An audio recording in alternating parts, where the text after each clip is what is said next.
নিজের পায়ে উঠে দাঁড়িয়ে মেহেন্দিকে চমকে দিল জগদ্ধাত্রী। বিস্তারিত জানতে লাইক দিয়ে সাথে থাকুন। জগদ্ধাত্রী ধারাবাহিকে ইতিমধ্যেই আমরা দেখতে পেরেছি যে জগদ্ধাত্রী ধীরে ধীরে সুস্থ হয়ে উঠছে। আর জগদ্ধাত্রী যে ধীরে ধীরে সুস্থ হয়ে যাচ্ছে, এটা মেহেন্দি, বৈদেহী মুখার্জি, উৎসব কিংবা দিব্যা সেন কেউই এটা মেনে নিতে পারছে না। কেননা জগদ্ধাত্রী যদি সুস্থ হয়ে ওঠে তাহলে তো এরা সবাই শাস্তি পাবে তাদের কুকর্মের জন্য।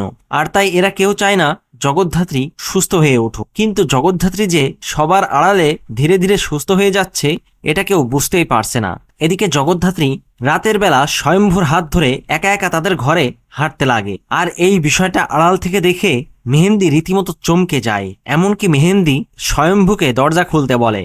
আর স্বয়ম্ভু যখন দরজা খোলে তখন মেহেন্দি ভেতরে আসে আর বলে, জগদ্ধাত্রী তোমার সাথে হাঁটছিল?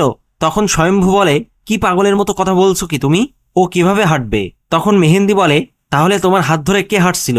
ঠিক সেই সময় দেখা যায় দুর্গা জগদ্ধাত্রীর বেশে এসে মেহেন্দিকে বলে, আমি হাঁটছিলাম। তখন মেহেন্দি একটু অবাক হয়ে যায়। মেহেন্দি বুঝতে পারে না যে ওটা সত্যিই দুর্গা ছিল নাকি জগদ্ধাত্রী।